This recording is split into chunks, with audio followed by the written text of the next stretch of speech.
À l'annonce de M. Macron du confinement général de la France, il a fallu que je mette rapidement une cellule de crise, c'est-à-dire le jeudi, vendredi, cellule de crise, avec le directeur et les coordinatrices pour savoir comment on allait fonctionner pendant ce confinement. Nous avons décidé avec le directeur et les coordinatrices de poursuivre l'activité afin d'accompagner les familles le plus longtemps possible.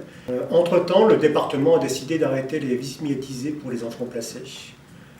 Ce problème s'est posé pour moi et pour l'équipe ici, l'activité de nos salariés. Mais en parallèle, le département a demandé aussi de faire du soutien et de la mise à disposition dans les structures fermées, telles que les MEC, CHRS, foyers jeunes travailleurs.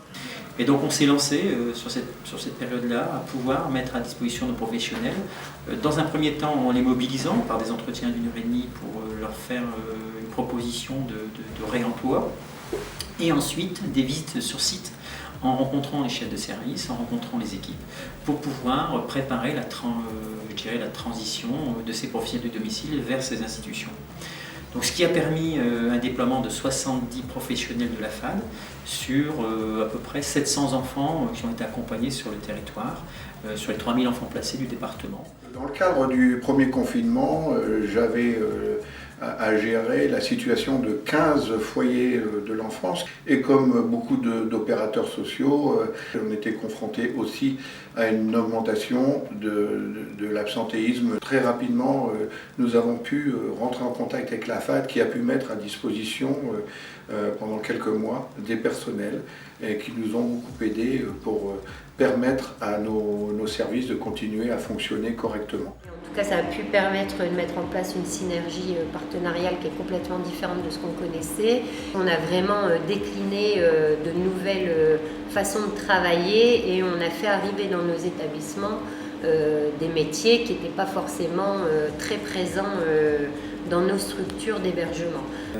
Nous sommes en 2021, là où je prends la parole. Nous sommes encore en mise à disposition dans ces structures, à l'EPDCAE, au GIT, à la SPREN, et nous avons encore déployé une quinzaine de personnes encore à disposition. Un autre visage en fait de la pandémie et de cette période Covid, c'est que finalement, au lieu de s'enfermer dans nos murs, on s'est plutôt ouvert et on a fait arriver un bon nombre de personnes dans nos structures.